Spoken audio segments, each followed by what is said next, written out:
নমস্কার দর্শক বন্ধুরা, রেস স্পোর্টসের পর্দায় আপনাদের সকলকে স্বাগত জানাই। এই মুহূর্তে আমি দাঁড়িয়ে রয়েছি যুব ভারতী ক্রীড়াঙ্গনের অনুশীলন গ্রাউন্ডে এবং আপনারা জানেন যে আগামীকাল কালীঘাট মিলন সংঘের বিরুদ্ধে কলকাতা লিগের ম্যাচে মাঠে নামতে চলেছে মোহনবাগান। শেষ ম্যাচটাই কিন্তু মোহনবাগান জয় পায়নি, অর্থাৎ এই ম্যাচটাই কিন্তু জয়ের জন্য পুরো দমে ঝাঁপাবে সবুজ মেরুন ব্রিগেড। কিছুদিন আগেই আমরা জানতে পেরেছিলাম যে সিনিয়র দলের 4 ফুটবলার অর্থাৎ দীপেন্দু বিশ্বাস, সুহেল আহমেদ ভাট, কিয়ান নাসিরি এবং গ্লেন মার্টিন্স তারা কিন্তু মোহনবাগানের এই জুনিয়র দলের অনুশীলনে যোগ দিয়েছিলেন, কিন্তু আজকের অনুশীলনে অনুপস্থিত রয়েছেন দীপেন্দু বিশ্বাস। এর আগেও আমরা জানিয়েছিলাম যে দীপেন্দু বিশ্বাস তিনি কিন্তু আপাতত দলের সঙ্গে অনুশীলন করছেন না, তবে তার অনুশীলনে অনুপস্থিত থাকার কারণ যদিও এখনো পর্যন্ত জানা যায়নি। কিন্তু কিয়ান নাসিরি, সুহেল ভাট এবং গ্লেন মার্টিন্স তারা কিন্তু দলের সঙ্গে অনুশীলন করছেন। তবে আগামীকালের ম্যাচে তাদের প্রথম একাদশে থাকার কোনো সম্ভাবনা নেই বললেই চলে, কারণ প্রথম দিকে দলের সঙ্গে সুহেল ভাট অনুশীলন করলেও যখন ম্যাচ প্র্যাকটিস হলো মূলত তখন কিন্তু তাকে দলের সঙ্গে অনুশীলন করতে দেখা গেল না।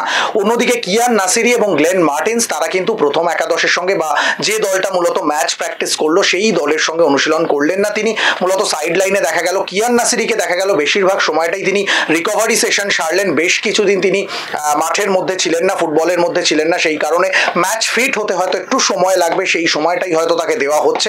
পাশাপাশি গ্লেন মার্টিন্স তাকেও কিন্তু দেখা গেল যে অতিরিক্ত ফুটবলার যারা দলের দ্বিতীয় সারির ফুটবলার যারা তাদের সঙ্গেই বেশিরভাগ সময়টা অনুশীলন করলেন। তবে এই ম্যাচে আগামীকাল কালীঘাট মিলন সংঘের বিরুদ্ধে যে ম্যাচ রয়েছে সেখানে কিন্তু প্রথম একাদশে বেশ কিছু পরিবর্তনের সম্ভাবনা রয়েছে। আজকে কিন্তু দেখা গেল যে প্রত্যেকটা ফুটবলারকে ঘুরিয়ে ফিরিয়ে দেখে নিলেন কোচ ডেগি কার্ডোজো।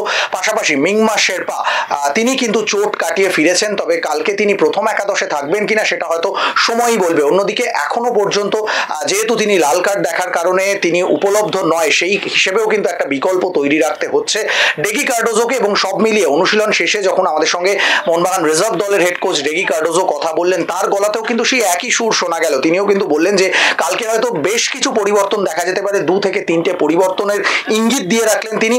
অন্যদিকে তিনি বললেন যে এখনই যে সিনিয়র দলের 4 ফুটবলার এসছে তাদেরকে এখনই ব্যবহার করার সময় আসেনি, তারা এখন রিকভারি সেশন সারছে। অবশ্যই তারা ঠিকমতো সুস্থ হয়ে গেলে তাদেরকে প্রথম একাদশে ব্যবহার করার কথা ভাববে। তবে ডার্বির আগে একটা ম্যাচ রয়েছে, এটা অবশ্যই ডার্বির আগে প্রস্তুতির শেষ মঞ্চ, তবে এখনই ডার্বি নিয়ে ভাবতে নারাজ ডেগি কার্ডোজো। অনুশীলন শেষে কি বললেন তিনি চলুন শুনে নেওয়া যাক তার মুখ থেকেই। आज गेम है डर्बी से पहले, तो क्या होप है, मतलब क्या देख लेना चाहेंगे आप टीम को डर्बी से पहले? यस,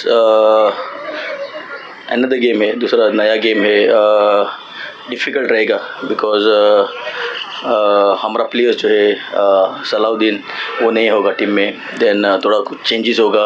सलाउद्दीन का क्या होगा? बुकिंग है ना, या सो नया टीम होगा बट स्टिल डिफ़िकल्ट होगा हमारे लिए। बट अच्छा ट्रेनिंग अच्छा था, रिकवरी अच्छा था प्रीवियस गेम से, और कोशिश करेगा कि 3 पॉइंट्स लेने के लिए और अच्छा फुटबॉल खेलने के लिए। और ये आपका 4 सीनियर टीम का प्लेयर जो आया हुआ है, आपका ज्ञान, दीपेंदु, सुहेल, वो क्या ट्राई कर लेंगे डर्बी से पहले? सोच है नहीं, अभी के लिए तो वो लोग एसएनसी से एक साथ है, वो स्ट्रेंथ एंड कंडीशनिंग कोच के साथ है, वो लोग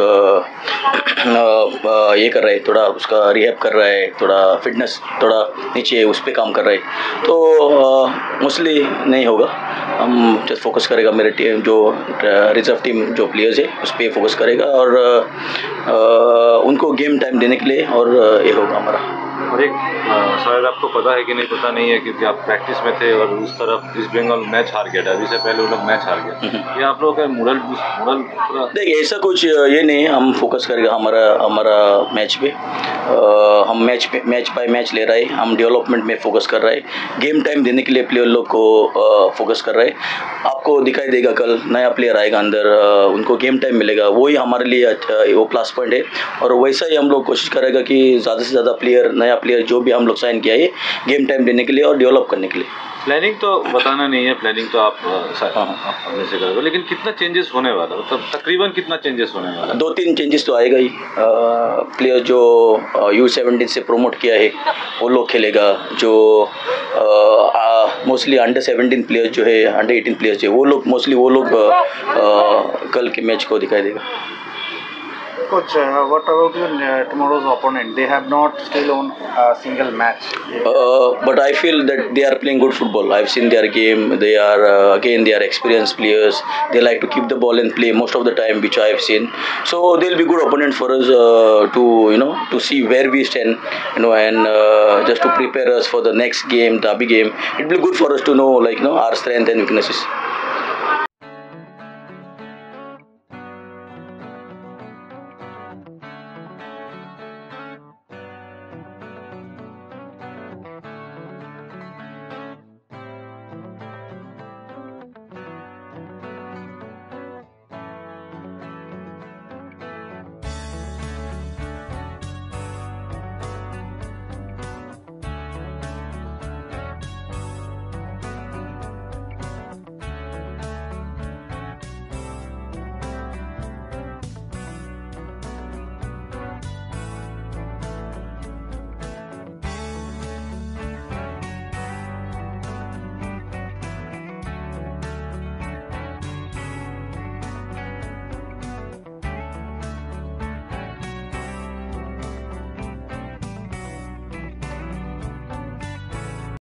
যুব ভারতী ক্রীড়াঙ্গন থেকে সৌরভ মুখার্জি, রে স্পোর্টস।